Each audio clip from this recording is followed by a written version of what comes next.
Selamat datang di channel Saham Cuan. Sebelum kita mulai, saya ingatkan kembali. Video ini sepenuhnya hanya untuk edukasi, bukan ajakan beli atau jual saham. Semua keputusan investasi ada di tangan Anda. Saya harap video ini bisa memperkaya wawasan teman-teman tentang fundamental perusahaan, khususnya PT Waskita Beton Precast Tbk dengan kode saham WSBP. Video ini dibuat pada tanggal 30 September 2025 atas permintaan sahabat kita, Jason 9714. Nah, mari kita mulai perjalanan analisa kita kali ini karena akan cukup panjang, mendalam, dan menyeluruh. Profil perusahaan.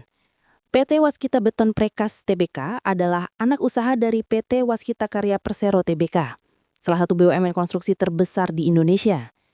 Fokus utama WSBP ada pada industri beton precast dan ready mix yang digunakan untuk pembangunan jalan tol, jembatan, gedung bertingkat hingga revitalisasi sungai. Perusahaan ini mulai aktif beroperasi sejak 2013 dan resmi menjadi anak usaha tersendiri pada 7 Oktober 2014. Sejak itu, WSBP mendapat dukungan penuh dari Waskita Karya, terutama dalam mengerjakan proyek-proyek besar nasional. Struktur kepemilikan saham, masyarakat non-warkat, 55,65%, PT Waskita Karya Persero Tbk, 28,21%, PT Inti Niaga Sukses Abadi 6,91%, masyarakat warkat, 5,97%, treasury stock 3,25%. Struktur ini menunjukkan bahwa kendali utama masih ada pada induk usaha Waskita Karya. Namun saham publik juga cukup besar sehingga likuiditas terjaga. Profitabilitas.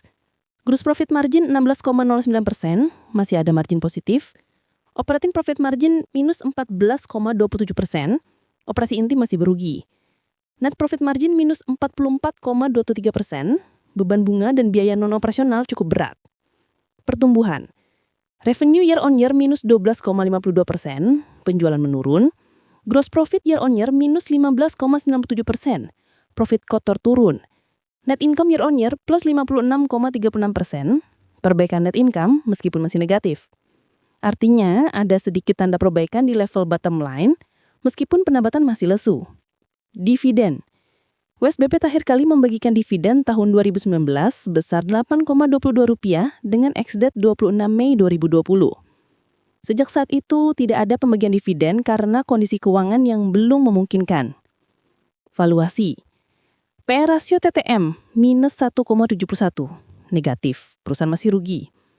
PBV minus 0,74, mencerminkan ekuitas negatif.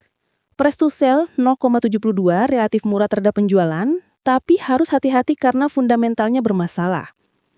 EV/EBITDA sangat tinggi di 365,17, menandakan beban utang dan biaya bunga sangat berat. Solvabilitas. Current ratio 46 likuiditas rendah, debt to equity ratio minus 2,09, ekuitas negatif, utang jauh lebih besar dari modal sendiri. Altman Z-score minus 12,57, sangat berisiko, berada dalam zona distress, potensi bangkrut tinggi. Efisiensi manajemen. ROA TTM minus 23,24%.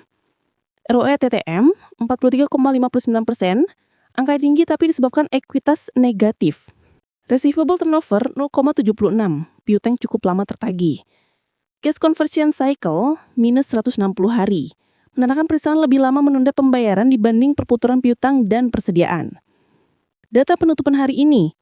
Perdagangan hari Selasa 30 September 2025 ditutup dengan data sebagai berikut. Harga penutupan Rp23, turun minus 2 poin atau minus 8%. Volume 424,455 juta lot, salah satu volume terbesar pekan ini. Range harga hanya 23-24, artinya pergerakan sempit walaupun volumenya sangat besar. Interpretasi awal. Harga turun, tapi ada transaksi jumbo yang membuatnya menarik untuk ditelusuri. Performa historis harga. Mari kita lihat lebih detail performa saham ini. Satu hari minus 8%, satu minggu minus 28,13% dari 30 ke 23. Satu bulan minus 17,86% dari 39 ke 23. 3 bulan plus 64,29% dari 12 ke 39. 6 bulan plus 64,29%, YTD plus 47,57%. 1 tahun plus 9,52%. 3 tahun minus 75,79%. 5 tahun minus 83,45% dari 354 ke 23. Catatan penting, jangka pendek sedang dalam tren turun tajam. Jangka menengah masih positif karena naik signifikan dari titik bawah. Jangka panjang penuh risiko karena tren historisnya turun sangat dalam. Aktivitas bandar, data utama. Sekarang mari kita bahas bandarmologi. Jumlah buyer 36 broker, jumlah seller 3 broker, net volume plus 3,007 juta lot, net value 7,1 miliar, average price Rp24. Artinya, mayoritas transaksi hari ini adalah akumulasi. Broker summary. Beberapa broker besar yang melakukan pembelian. NI 7 miliar 2,9 juta lot harga Rp24. XL 2,7 miliar 1,1 juta lot harga Rp24. YP 958 juta 405 ribu lot harga Rp24. GR 845 juta 361 ribu lot harga Rp23. OD 576 juta 243 ribu lot harga Rp23. KK 480 juta 206 ribu lot harga Rp23. Dari sini kita bisa simpulkan mayoritas pembelian berada di area 23 sampai 24. Broker summary distribusi kecil. Sementara di sisi penjualan, jumlah broker seller hanya 3, jauh lebih sedikit dari buyer. Volume jual tidak signifikan dibandingkan dengan akumulasi buyer. Interpretasi, ada indikasi kuat bandar sedang mengumpulkan barang di harga bawah. Analisa teknikal, support dan resisten. Dari sisi teknikal kita bisa lihat support kuat di Rp23 level psikologis sekaligus titik terendah harian. Jika jebol kemungkinan turun ke Rp20. Resisten terdekat 27 sampai 30. Area yang bisa diuji kembali jika rebound.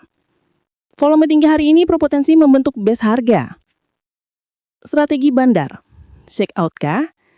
Kenapa harga bisa turun tajam padahal ada akumulasi besar? Ada beberapa skenario. 1. Check out. Harga ditekan agar retail panik menjual sementara bandar mengakumulasi. 2. False breakdown. Harga dibuat seolah jatuh tapi sebenarnya sedang dikunci di bawah. 3. Distribusi halus. Meski terlihat akumulasi, bisa juga sebagian bandar melepasi barangnya secara tersembunyi. Namun melihat dominasi pembelian di broker besar, skenario akumulasi lebih kuat. Outlook jangka pendek. Dalam 1 minggu ke depan, saham ini berpotensi sideways di kisaran Rp23 sampai Rp27. Jika ada sentimen positif, rebound cepat bisa terjadi. Risiko. Jika support 23 jebol, target bawah Rp20. Outlook jangka menengah. Dalam 1 hingga 3 bulan, tren masih bisa positif selama harga tidak breakdown ke bawah 20. Potensi menuju ke area 30 hingga Rp39 terbuka, apalagi jika akumulasi terus berlanjut. Namun volatilitas tinggi sehingga cocok hanya untuk trader spekulatif. Kesimpulan. 1. Fundamental masih lemah, ekuital negatif, utang besar dan margin rugi. 2. Valuasi. Terlihat murah dari sisi harga, PBV rendah dan PAS 0,72, tapi tidak sehat karena rugi neto. 3. Bandar activity. Ada indikasi akumulasi kecil meski harga turun tajam. 4. Performa harga.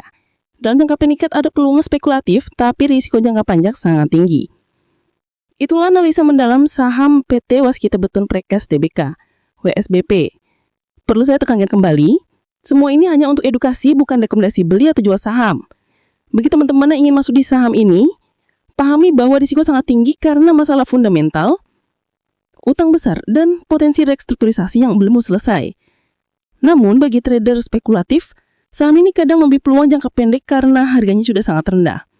Semoga analisa ini bermanfaat dan menambah wawasan investasi Anda. Jangan lupa like, share, dan subscribe channel Saham Cuan agar tidak ketinggalan analisa mendalam lainnya.